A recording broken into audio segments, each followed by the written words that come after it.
Bismillahirrahmanirrahim.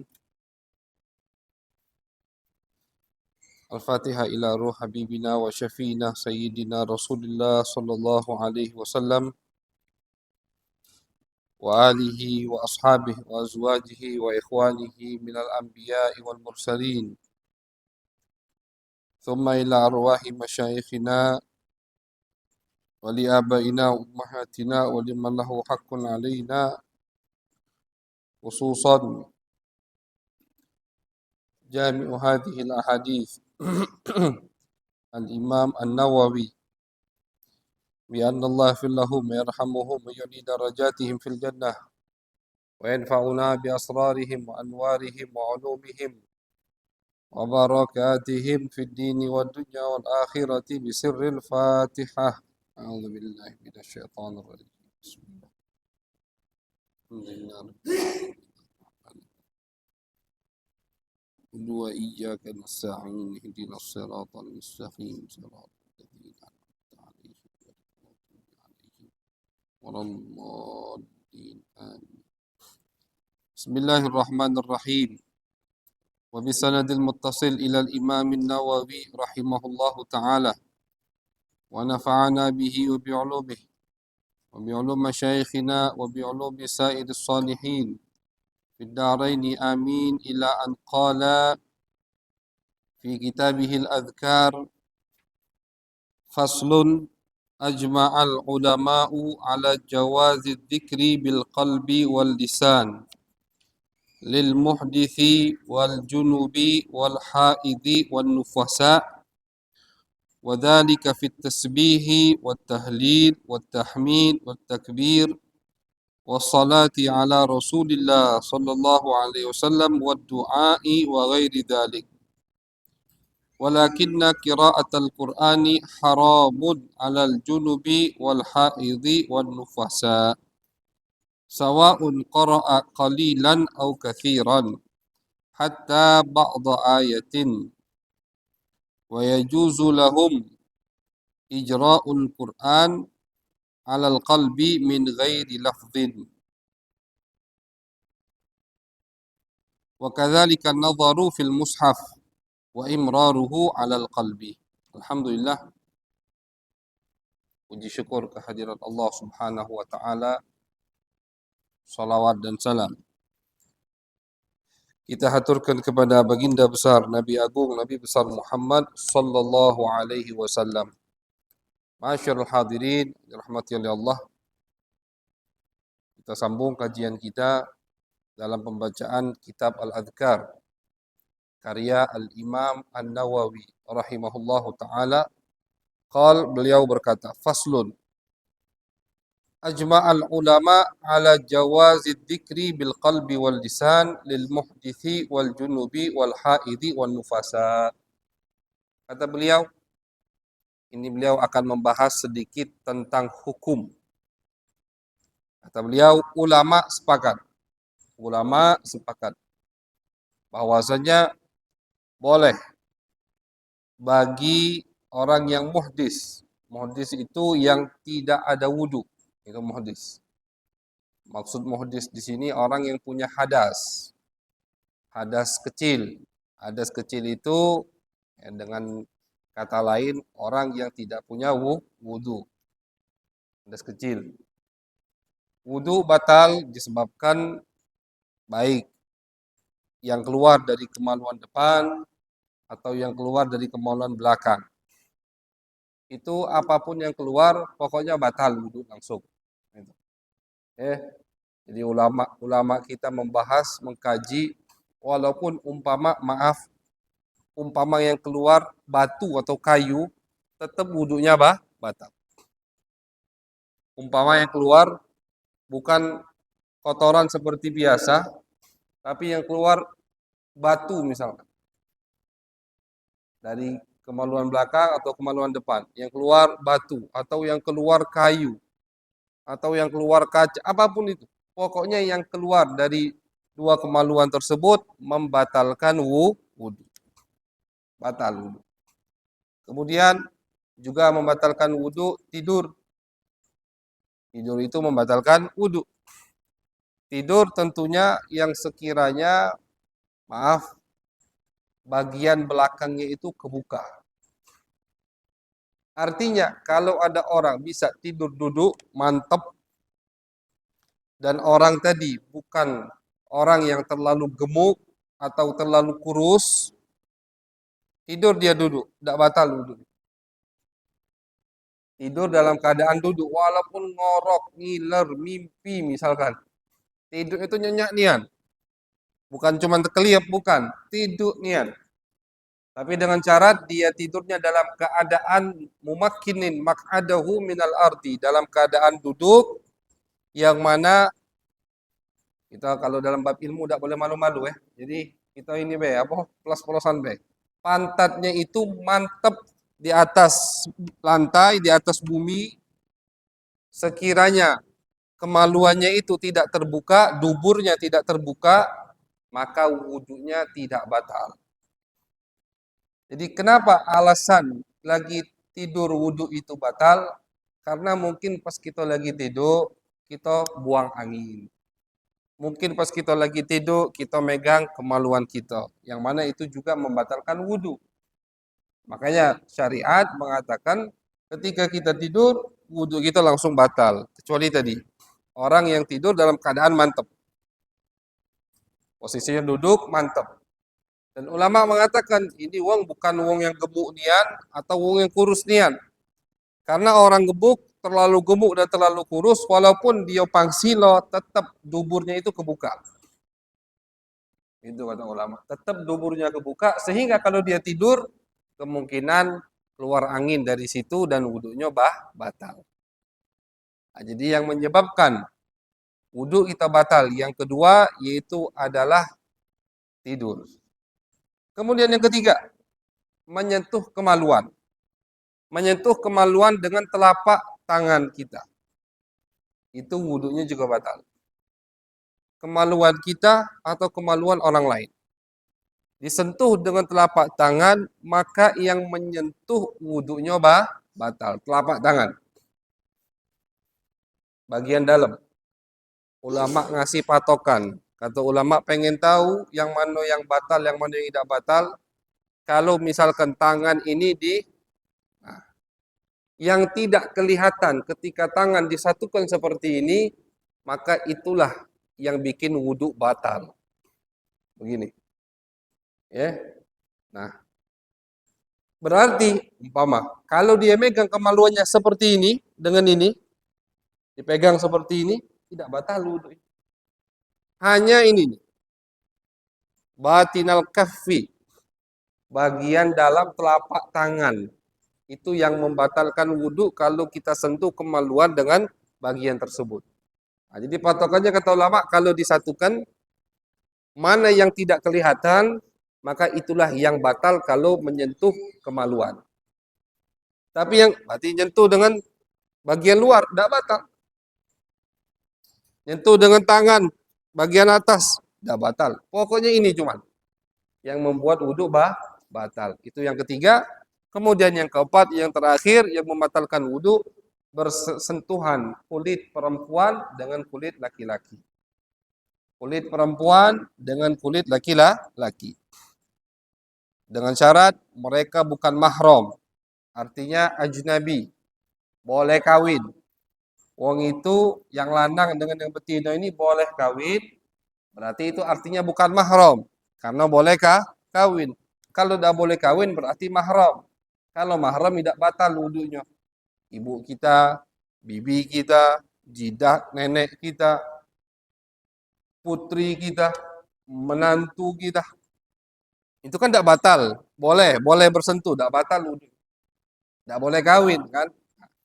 Kalau yang boleh kawin, laki-laki dengan perempuan ini boleh kawin, berarti itu namanya dia bukan mahram.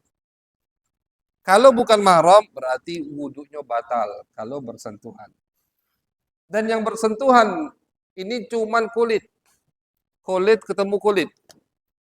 Artinya, misalkan yang laki pakai gamis, disentuh sama kulit tangan perempuan, tidak batal gitu. Dia juga tidak batal karena kulit tidak ketemu kulit. Yang membatalkan wudhu itu kulit ketemu kulit. Itu yang membatalkan wudhu.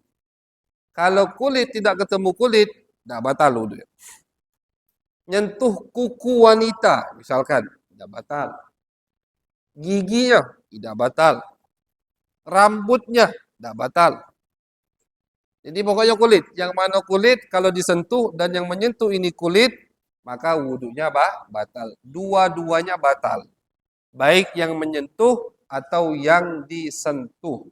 Dua-duanya batal. Nah, ini empat hal yang membatalkan wudhu. Ini jadi muhdis, apa artinya orang yang punya hadas? Orang yang punya hadas itu artinya orang yang tidak punya wudhu. Karena empat hal tersebut.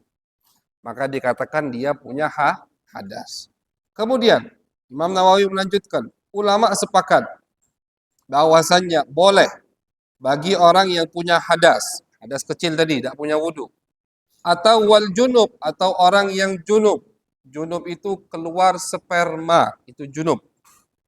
Junub keluar sperma atau habis berhubungan suami istri walaupun tidak keluar sperma. Itu namanya junub. Artinya dia wajib mandi besar. Wajib mandi besar itu dikarenakan dua hal untuk laki-laki. Pertama, karena keluar sperma walaupun tidak berhubungan dengan istrinya. Yang kedua, berhubungan dengan istri walaupun tidak sampai keluar sperma. Artinya berhubungan. Nabi bersabda, kata Nabi, kalau laki-laki sudah melakukan hubungan intim dengan istrinya, maka wajib bagi mereka untuk mandi. Walaupun tidak keluar sperma. Hadisnya begitu di Bukhari Muslim. Itu namanya junub. Jadi junub itu orang yang kena kewajiban untuk mandi besar. Penyebab kita wajib mandi besar. Pertama, keluar sperma. Yang muda biasanya mimpi misalkan. Mimpi basah, sperma keluar, wajib mandi. Berhubungan suami istri, wajib mandi, dua-duanya. Nah, orang yang kena kewajiban mandi besar, itu berarti dia dalam keadaan junub. Dalam keadaan junub. Itu pengertian junub. Nah, jadi kata Imam Nawawi, ulama sepakat bahwasanya boleh bagi orang yang punya hadas besar, hadas kecil, yang tidak ada wudhu. Dan boleh bagi orang yang punya hadas besar, junub tadi. Juga boleh bagi haidi wan nufasa, bagi perempuan yang haid dan perempuan yang lagi nifas. Perempuan yang lagi haid, ya perempuan yang keluar darah, tamu bulanan mereka. Keluar darah itu berarti lagi haid, men, bahasa kita sekarang mungkin. Itu kemudian nufasa. Nufasa itu artinya perempuan yang sedang nifas, yang habis melahirkan. Darah nifas itu adalah darah yang keluar ketika rahim sudah kosong dari janin. Itu darah nifas. Jadi pas masih ada bayi keluar darah, itu bukan darah nifas. Pas lahiran bareng dengan bayi keluar darah, itu juga bukan darah nifas. Kapan darah keluar dari perempuan dinamakan darah nifas? Ketika rahim sudah kosong dari janin. Artinya bayinya sudah brojol, habis itu baru keluar darah. Itu namanya darah nifas. Jadi darah nifas yaitu darah yang keluar dari perempuan setelah rahim kosong dari janin. Itu namanya darah nifas. Dan darah nifas itu biasanya perempuan 40 hari. 40 hari. Standar perempuan biasanya rata-rata 40 hari. Paling lama nifas 60 hari. 60 hari. Selesai masa nifas, selesai masa haid perempuan, mereka juga wajib mandi. Karena mereka juga dikatakan junub. Jadi mereka juga dikatakan junub, wajib mandi ketika dalam keadaan haid dan dalam keadaan nifas. Cuman kapan wajib mandinya? Pas darahnya sudah selesai. Sudah selesai mennya, sudah selesai nifasnya, baru dia wajib mandi. Karena dia udah wajib sholat. Sholatnya tidak sah kalau dia tidak mandi. Begitu. Jadi dia wajib mandi. Imam Nawawi mengatakan, Ulama sepakat bahwasanya boleh bagi orang yang punya hadas kecil, yang tidak punya wudu. Boleh bagi orang yang punya hadas besar, junub tadi. Boleh bagi perempuan yang lagi haid. Boleh bagi perempuan yang lagi nifas. Az-zikru bil qalbi wal lisan. Ini pembahasannya masalah zikir. Berzikir baik di dalam hati atau dengan mulutnya. Diucapkan. Boleh. Jadi walaupun kita tidak punya wudu. Walaupun kita dalam keadaan junub. Punya kewajiban mandi besar. Perempuan, walaupun dia lagi haid atau dia lagi nifas, boleh baginya tetap untuk berzikir. Pegang tasbih, baca istighfar, boleh. Pegang tasbih, baca tahlil, tahmid, Allahu Akbar, subhanallah, boleh. Semua dibolehkan oleh syariat. Dan ini termasuk rahmatnya Allah kepada umat Nabi besar Muhammad sallallahu alaihi wasallam. Bayangkan. Coba kita bayangkan. Perempuan dalam keadaan tidak suci, tetap sama Allah diboleh untuk zikir. Ini sayangnya Allah dengan umat Nabi besar Muhammad sallallahu alaihi wasallam. Walaupun memang kalau yang dalam keadaan tidak punya wudu kurang berakhlak kalau zikir tidak pakai wudu, tentu. Wudu itu sunnah. Cuman ada di beberapa tempat wudu itu sangat dianjurkan. Wudu sunnah, hukum asli wudu sunnah. Kapan wudu itu wajib? Kalau nak sholat, baru wudu jadi wajib. Sisa dari situ hukum wudu sunnah. Cuman ada di beberapa tempat wudu itu sangat disunnahkan. Salah satunya ketika mau berzikir kepada Allah Subhanahu wa taala. Al-wudu silahul mu'min, kata Nabi Muhammad. Kata Nabi, wudu itu adalah bentengnya seorang mukmin. Pelindung bagi seorang mukmin adalah wudu. Pelindung. Makanya pas kita nak tidur disunahkan wudu. Kenapa? Biar badan kita dijaga sama Allah. Kita lagi tidur kan lagi tidak sadar. Mungkin ada binatang, naudzubillah. Mungkin ada musibah, naudzubillah. Mungkin ada balak yang turun. Ketika kita wudu dijaga semua. Keluar dari rumah berwudu. Niatkan pas betul dari rumah nak ke pasar, nak ke toko, nak bergawe, ambil wudu. Kenapa? Karena wudu adalah tameng untuk seorang mukmin. Nabi tidak ngomong tameng dari apa? Semua pokoknya. Artinya dari semua bahaya yang mendekati kita akan tertolak dengan kita punya wudu. Apalagi kalau nak zikir. Zikirnya pengen khusyuk, tidak ada wudu, berarti tidak niat zikir itu. Begitu. Jadi untuk masalah wudu dalam keadaan berzikir itu sangat dianjurkan. Walaupun Allah Subhanahu wa taala saking sayangnya dengan umat Nabi besar Muhammad sallallahu alaihi wasallam, Allah mengizinkan kita untuk berzikir walaupun tidak punya wudu. Coba kita bayangkan, tidak punya wudu zikir masih dibolehkan sama Allah. Saking sayangnya Allah Subhanahu wa taala. Kalau kita tahu betapa agungnya Allah, ketika kita menyebut nama Allah, waduh, itu kita pasti bersyukur sama Allah.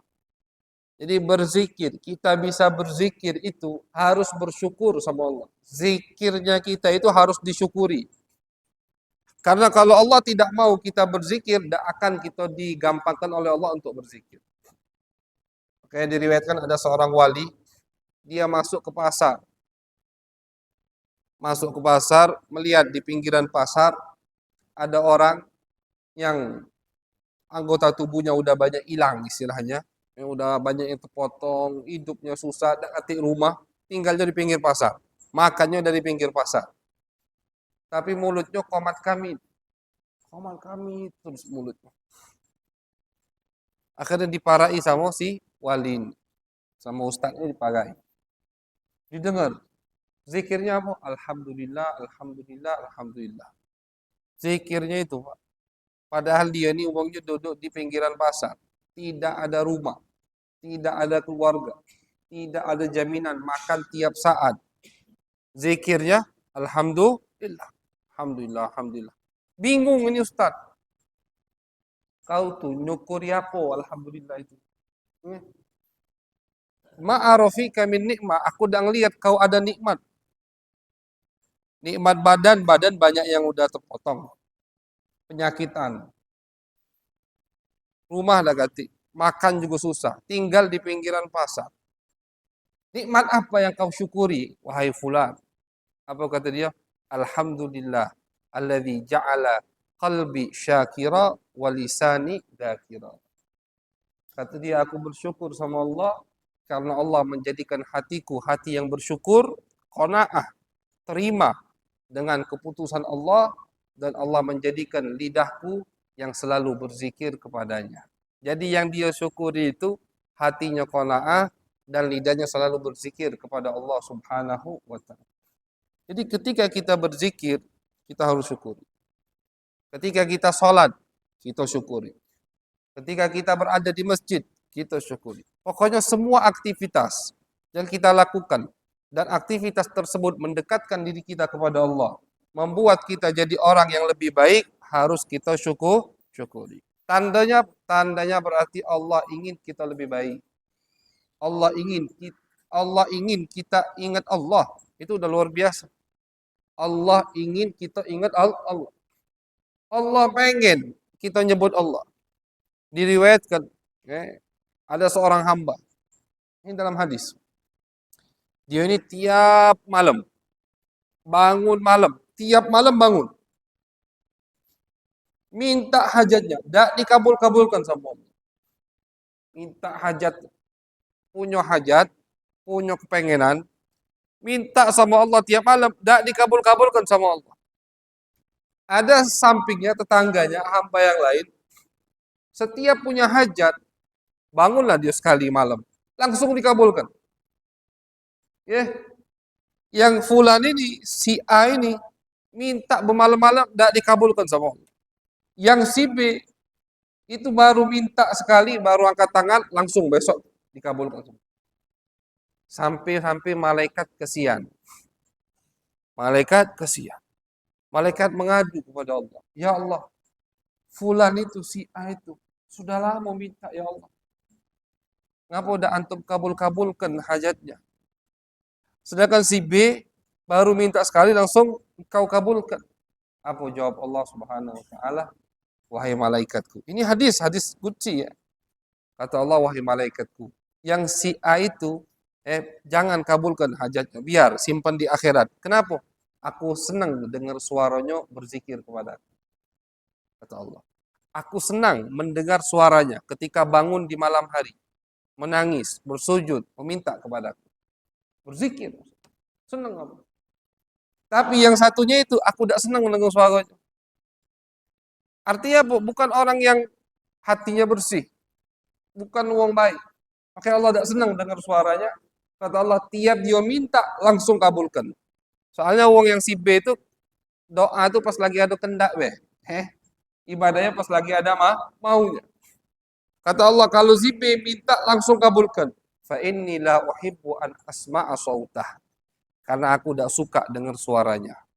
Jadi ketika kita berzikir, kita baca Quran, kita salawat, itu tandanya Allah ingin kita untuk berzikir.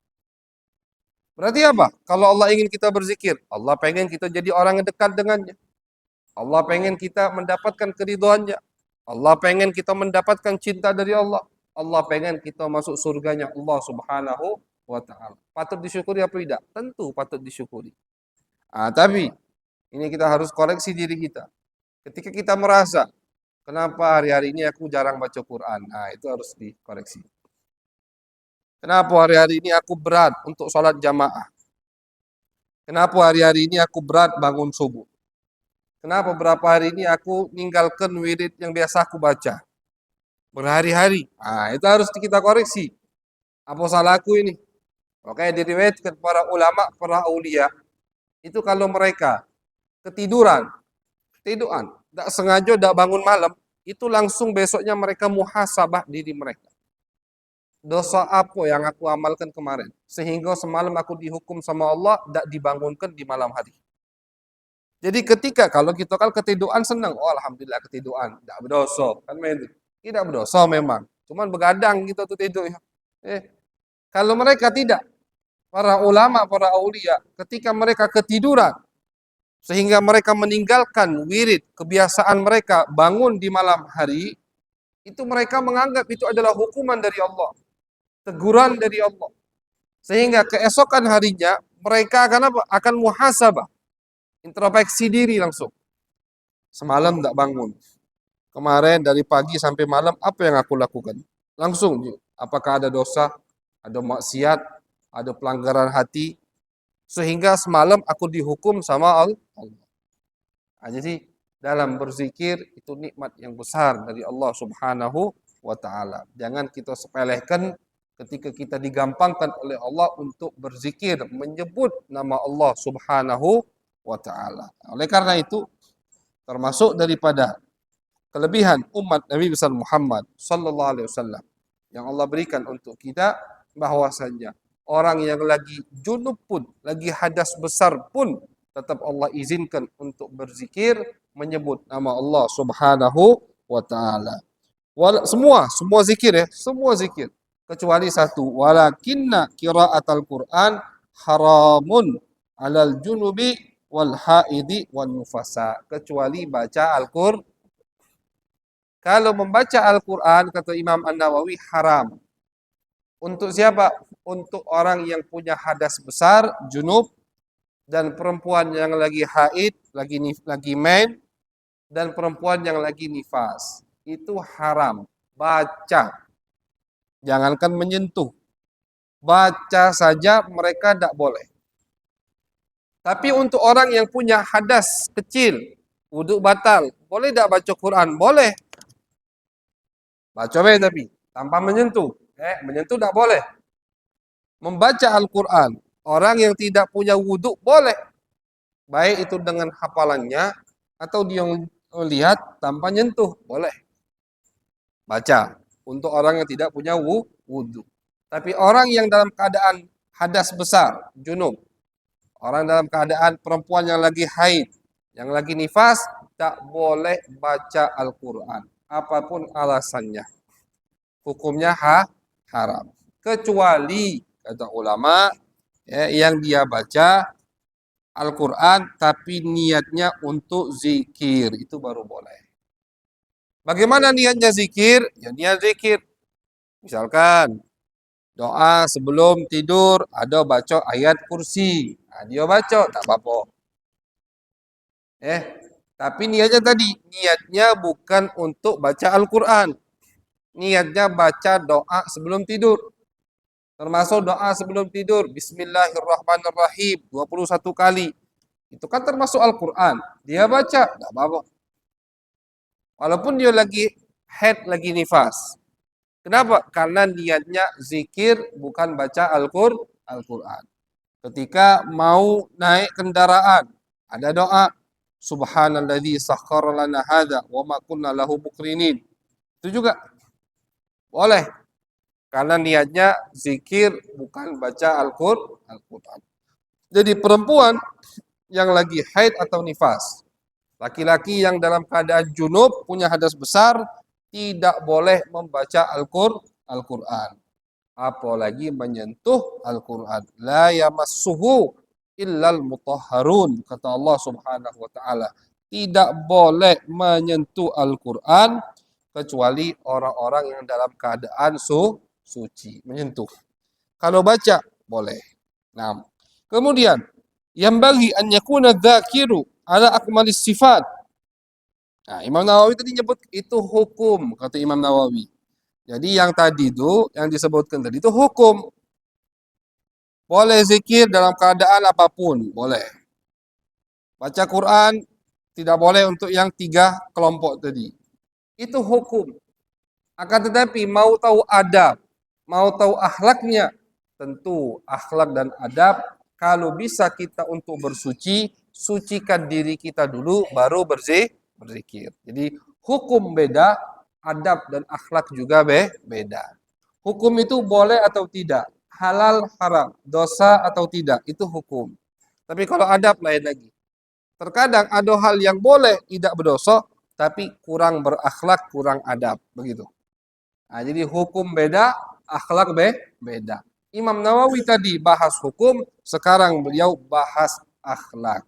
Jadi kata beliau, diharuskan, dianjurkan, sangat dianjurkan untuk orang yang berzikir itu dalam keadaan yang paling suci, yang paling bersih. Fi maudhi'in istaqbalal kiblah, menghadap kiblat. Jadi sunnah juga zikir itu menghadap kiblat. Wa jalasa mutadhallilan mutakhasyian bisakinatin wa waqar mutriqan ra'sahu, duduk dalam keadaan yang khusyuk, menundukkan kepalanya dengan tenang. Itulah wong yang berzikir. Bukan zikir itu sambil noleh-noleh. Nah, itu kita ya, yaitu zikir mulut begitu. Kalau kita zikir noleh kan pastilah itu. Zikirmu mulut, hatinya belum berzikir. Walaupun zikir mulut juga bagus, dapat pahala dari Allah, cuman tidak sempurna karena hatinya belum berzikir. Jadi agar kita bisa zikirnya khusyuk, kata Imam Nawawi, duduk yang mantap, dalam posisi yang dalam keadaan yang suci, bersih, duduk mantap, hadap kiblat. Makanya para ulama itu rata-rata punya tempat khusus untuk mereka berzikir. Para wali-wali dulu, ulama-ulama dulu itu punya tempat khusus, sempit tempatnya untuk mereka berzikir. Di situ mereka berzikir, jauh dari keramaian, jauh dari anak keluarga mereka, berduaan dengan Allah Subhanahu wa taala. Mutrikan ra'sahu walau dzakara ala ghairi hadhihi al-ahwal jaz wala karahata fi haqqih. Lakin in kana bighairi udhrin kana tarikan lil afdal. Boleh kata Imam Nawawi, boleh dia berzikir apa namanya? Dia berzikir dalam keadaan tidak duduk boleh. Karena tadi hukum boleh atau tidak boleh, boleh. Allah katakan bahkan dalam Al-Quran, boleh kalian zikir lagi nguling, bersender, duduk, lagi jalan, boleh semua. Dianjurkan bahkan kita itu dalam keadaan apapun untuk selalu berzikir kepada Allah Subhanahu wa taala. Boleh. Cuman yang afdal begitu. Yang lebih bagus, yang lebih mulia, yang lebih cepat diijabah sama Allah tadi. Adab-adabnya harus kita laksanakan. Kadang kita itu berdoa minta cepat dikabulkan, tapi adab-adab doa tidak kita laksanakan. Karena begitu. Kadang orang itu meletup, ngapalah aku udah doa terus sama Allah, tidak dikabul-kabulkan sama Allah. Begitu kan.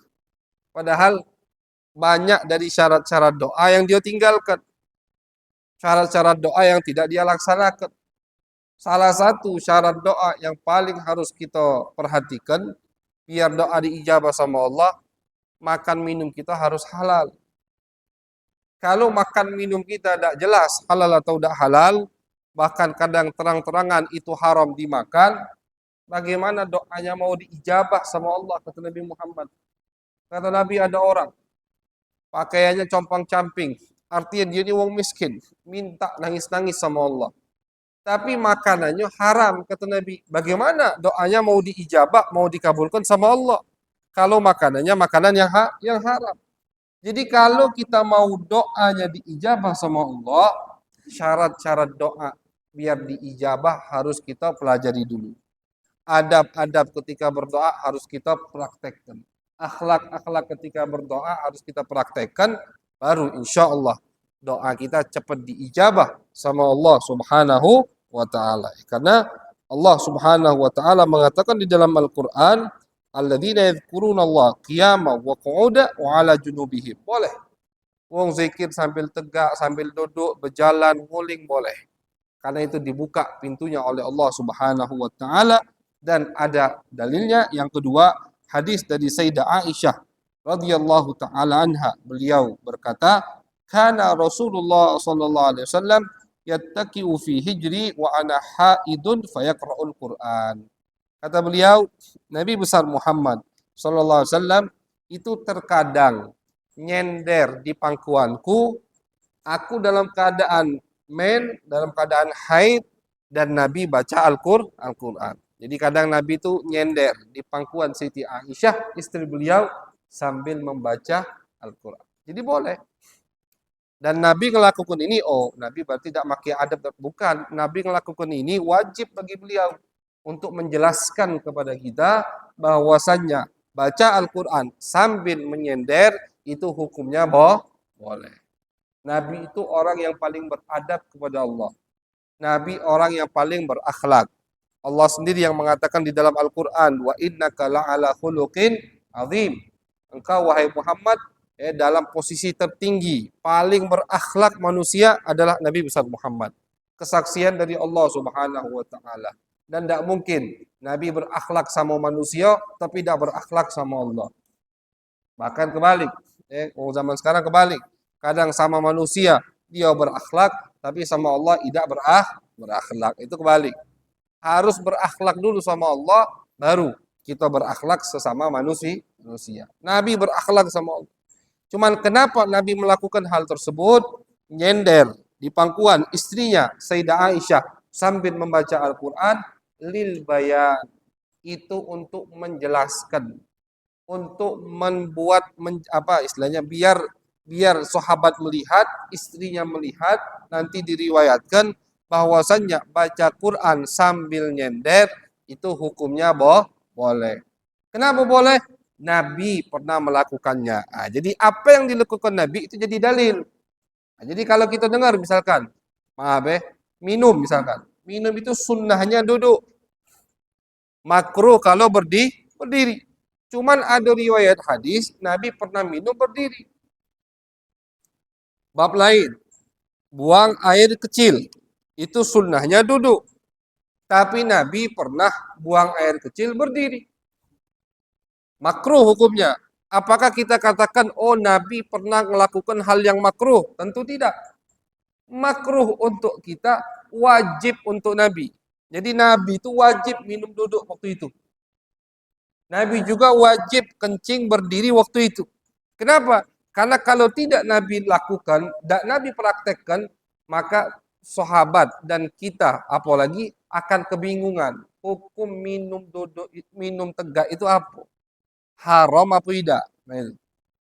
Tapi dengan Nabi minum berdiri, udah jelas pasti itu tidak haram. Karena Nabi tidak mungkin melakukan hal yang haram. Jadi minumnya Nabi berdiri untuk menjelaskan, ta'lim, untuk mengajari sahabat bahwasanya minum berdiri tidak haram. Buang air kecilnya Nabi berdiri untuk menjelaskan kepada umat bahwasanya buang air kecil berdiri itu tidak haram. Karena kalau haram tidak mungkin dilakukan sama Nabi Muhammad sallallahu alaihi wasallam. Tapi Nabi melakukannya bukan terus-terusan, cuma sekali dua kali itu.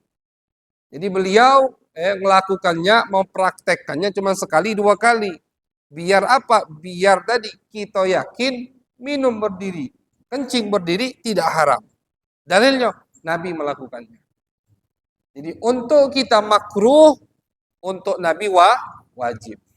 Jadi Nabi, kenapa Nabi nyender sambil baca Al-Quran? Biar dilihat sama sahabat atau diriwayatkan sama istri beliau.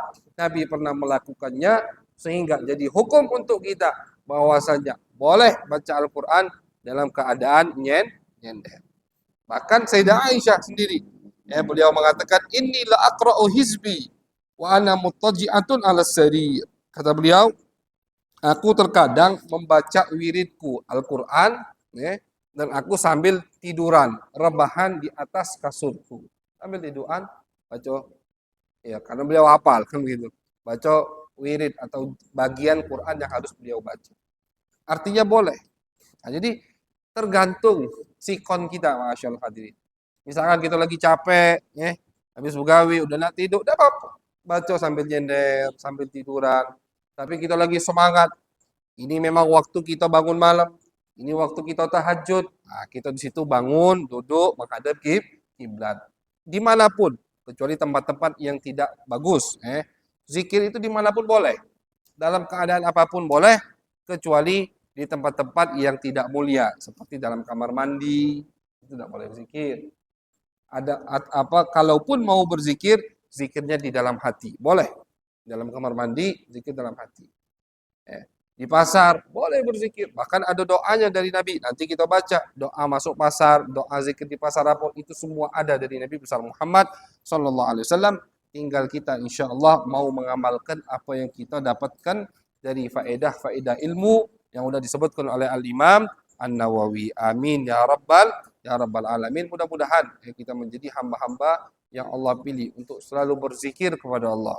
Mudah-mudahan kita selalu digampangkan untuk selalu berzikir kepada Allah, digampangkan untuk selalu baca Al-Quran, digampangkan untuk selalu bersalawat kepada Nabi besar Muhammad sallallahu alaihi wasallam, sehingga kita menjadi hamba-hamba yang dicintai oleh Allah, dicintai oleh Nabi besar Muhammad sallallahu alaihi wasallam. Amin ya rabbal alamin. Wa sallallahu ala sayyidina Muhammad wa ala alihi wa sahbihi wa baraka wa sallam. Walhamdulillahi rabbil alamin. Ya, tadi